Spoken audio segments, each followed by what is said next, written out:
네, 안녕하세요. 연합인포맥스 이마랑 특파원입니다. 네, 오늘 뉴욕 현지 시간으로 4월 6일 3대 지수 급락했습니다. 연준이 3월 FOMC 의사록에서 공격적인 긴축 가능성을 내비치면서 3대 주가가 크게 하락을 했는데요. 시황 같이 보겠습니다. 네, 오늘 다우존스 30산업평균 지수 전장 대비 0.42% 하락 마감을 했습니다. S&P 500 지수는 전장 대비 0.97% 하락 마감했습니다. 네, 나스닥 지수 급락을 했는데요. 오늘 전장 대비 2.22% 급락한 수준에서 마감을 했습니다. 네, 오늘 나스닥 지수는 장중 이제 3% 가까이 급락하기도 했고요. 3대 지수가 이제 큰 폭의 조정을 받은 모습입니다. 네, 오늘 연준은 3월 FOMC 의사록을 발표를 했습니다. 네, 이제 2018년 이후 첫 금리 인상을 단행한 FOMC에서 상세하게 어떤 내용이 오갔는지 투자자들이 볼 수 있었는데요. 이날 발표된 3월 FOMC 의사록은 굉장히 매파적이고 또 공격적인 긴축 가능성을 시사를 했습니다. 네, 우선 FOMC 의사록 전문인데요. 투자자들이 이제 예상을 하고 있었던 대차대조표 축소에 관련해서 상세한 얘기가 나왔습니다. 네, 한 섹션이 이제 대차대조표 축소에 관련된 내용으로 채워졌는데요. 3월 FOMC 의사록에 따르면 all participants, 모든 연준 위원들이 동의를 했다라고 했습니다. 지금 현재 아주 높은 인플레 수준과 타이트한 노동시장 여건을 고려하면 이제 바로 다가오는 회의에서 이제 대차대조표 축소를 시작해야 한다는 것에 모든 연준 위원들이 동의를 했다고 밝혔습니다. 또 이제 이 대차대조표 축소의 속도가 faster pace of decline이라고 그랬는데요. 과거 직전 긴축기였던 2017년에서 19년도보다 더 빠른 속도로 대차대조표 축소를 진행할 수 있다라고 밝혔습니다. 이제 어제 방송에서 말씀드린 대로 2017년도에서 2019년도까지는 매월 500억 달러의 채권 그리고 MBS를 롤오프 시키는 방식으로 대차대조표를 축소를 했습니다. 하지만 이것보다 더 빠른 속도로 축소를 할 수 있다는 점을 시사를 했는데요.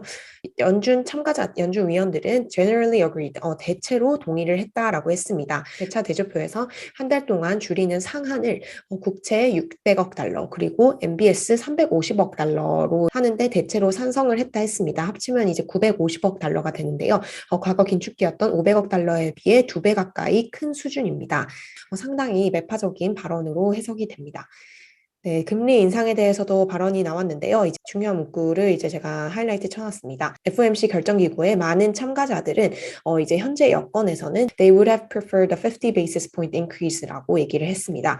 연방기금 금리 인상을 3월 회의에서 50bp 올리는 것을 선호했을 것이다. 현재 고용이라든지 인플레만을 고려하면 하지만 최근 일어났던 러시아의 우크라이나 침공에 따른 불확실성 때문에 단기 불확실성 때문에 3월 25bp 인상하는 것이 더 적절하다고 판단을 했다라고 얘기를 했습니다.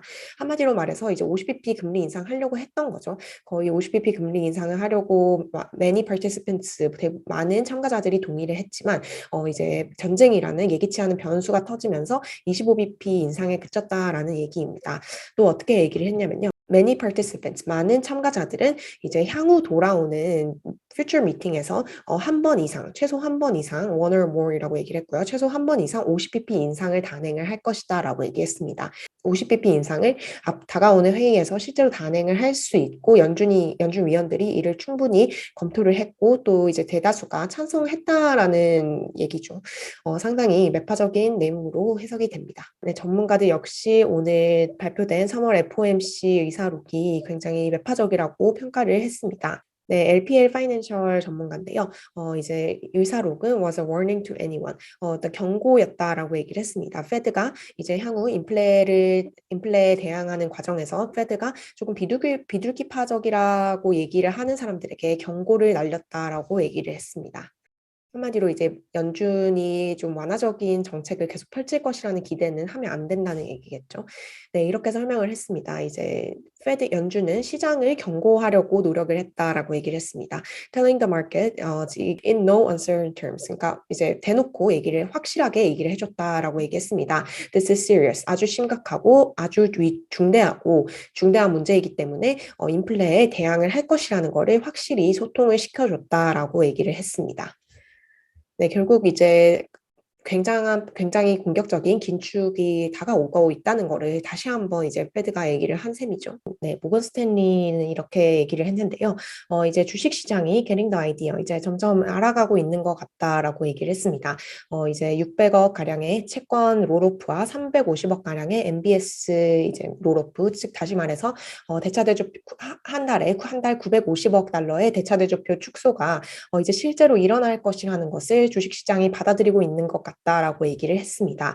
이제 연준이 50bp 금리 인상 가능성을 열어둔 상황에서 5월에 50bp를 금리 인상하고 6월에 50bp 금리 인상을 연속적으로 단행하는 동시에 한 달에 950억 달러의 대차대조표 축소를 한다면 정말 이 공격적인 긴축 가능성이 현실화하고 있다라고 설명을 했습니다.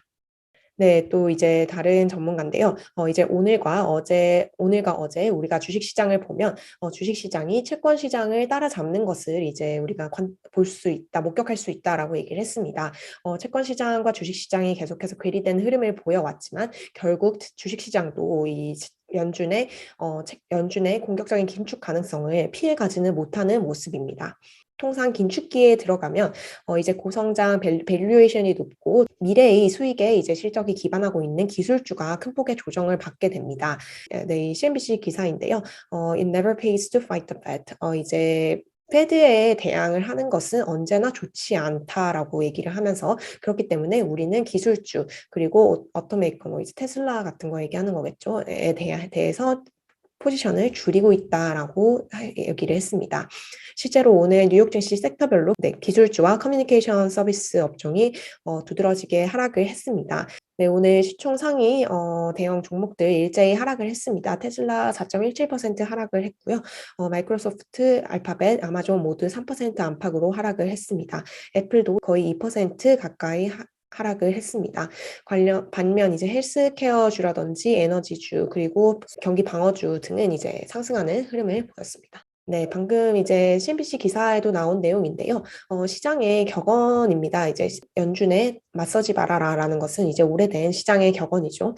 연준 파월이나 연준에 이제 맞서는 것은 결코 이제 장기적인 측면에서 수익률에 좋지 않다라는 얘기를 정말 월가에 수많은 사람들이 해왔고, 또 지금도 하고 있는 상황인 것 같습니다. 네, 계속해서 이제 연준이 인플레를 이기기 위해서는 채권 시장과 주식 시장이 더 큰 조정을 받아야만 한다. 연준이 그렇게 만들 것이다라는 이제 분석이 나오고 있습니다. 더들리 전 총재인데요. 뉴욕 연은 총재를 10년 가까이 지냈고 또 이제 그전에는 골드만삭스의 수석 이코노미스트로 있었습니다. 지금은 프린스턴 대학교에서 이제 연구를 하고 있는데요. 오늘 이런 말을 했습니다. 이제 연준이 인플레이션을 억제하기 위해서는 주식과 채권 투자자들에게 더 큰 손실을 결국 입혀야 할 것이다라고 얘기를 했습니다. 이제 연준이 효과를 거두기 위해서는 지금 한 것보다 주식과 채권 투자자들에게 더 큰 손실을 입혀야 할 것이라면서 금융 환경은 분명히 긴축이 더 되어야 될 필요가 있다라고 얘기를 했습니다. 만약에 이제 연준이 금리 인상과 대차대조표 축소를 단행하는데도 불구하고 금융 환경이 긴축적으로 돌아가지 않는다면 연준은 원하는 반응을 달성하기 위해 금융시장에 충격을 줄 필요가 있다라고 지적을 했습니다. 네, 필라델피아 연은 총재도 오늘 발언을 내놨는데요. 필라델피아 연은 총재는 연준이 곧 대차대조표 축소를 개시할 것이라면서 또 이제 올해 계획적이고 체계적인 금리 인상을 기대를 하고 있다라고 얘기를 했습니다. 네, 결국 이제 대차대조표를 축소를 하면 주식은 이제 상당한 하방 압력을 받게 될 것인데요. 네, 미국 투자은행 나티시스에서 대차대조표의 규모와 S&P 500 지수의 상관관계를 분석한 표가 있어서 가져와 봤습니다. 네, 이게 지금 미국의 대차대조표 규모가 이 보라색 선이고요. 이 회색 선이 S&P 500 지수인데요. 대체로 둘은 이제 양의 상관관계를 보인 게 이제 드러나고 있습니다. 2009년부터 집계를 했는데요. 결국 이제 연준이 대차대조표를 축소하기 시작하면 주가는 이제 하방 압력을 받을 것이다라는 점을 이제 시사하는 부분입니다. 네, 오늘 러시아 관련해서 계속해서 좀 부정적인 소식이 이어졌습니다. 네, 이제 러시아군이 조만간 우크라이나 동부 돈바스 지역에 대한 대대적인 공세에 나설 것이라는 관측이 계속해서 나오고 있고요. 이에 따라서 우크라이나 당국도 해당 지역 주민들에게 긴급 대피령을 내렸습니다. 또 이제 나토 사무총장이 이제 푸틴 대통령이 우크라이나 전체를 장악하려는 야심을 벌였다는 징후는 없어 보인다면서 전쟁이 이제 오랫동안 지속이 될 수 있다라고 언급을 했고요. 또 오늘 미국 백악관은 러시아에 대한 신규 투자를 금지하는 새로운 제재를 또 발표를 했습니다. 러시아의 최대 국책은행인 스베르방크와 러시아의 최대 민간은행인 알파뱅크를 미 금융 시스템에서 전면 차단하는 추가 제재를 발표를 했고요. 푸틴 대통령의 두 딸과 핵심 측근 그리고 그 가족들도 제재 명단에 올렸습니다. 전 페드 의장이자 이제 지금 현재 미국 재무부 재무장관인 제니 옐런 재무장관 또한 러시아가 엄청난 경제적인 어떤 처벌을 받을 것이다라고 얘기를 했는데요. 러시아가 금융 제재를 피하기 위해 암호화폐를 사용하는 시도를 하는 것을 모니터링하고 있다라고 밝혔습니다. 네, 오늘 투자 심리가 전반적으로 좋지 않았고, 또 이제 비트코인 같은 경우는 이제 나스닥 지수와 크게 연동이 되고 있는데요. 이에 따라서 주요 가상화폐 가격도 일제히 하락을 했습니다. 네, 이제 다만 오늘 미국 동맹국들이 유가 안정을 위해 6천만 배럴의 비축유를 추가로 방출할 계획이라는 보도가 전해지면서 유가는 배럴당 100달러 아래에서 마감을 했습니다. 네, 올해 7회 이상의 금리 인상에 대한 가이드라인이 나온 이후에 대차대조표 축소 규모에 대해서도 이제 가이드라인이 나오면서 연준의 공격적인 긴축 가능성이 더욱 구체화되고 현실화가 되어가고 있는 모습입니다. 이것이 이제 주식시장에 어떤 영향을 미칠지 계속해서 지켜봐야 할 것 같은데요. 네, 오늘 제가 준비한 소식은 여기까지고요. 내일도 뉴욕 증시 정보와 함께 찾아오도록 하겠습니다. 들어주셔서 감사합니다.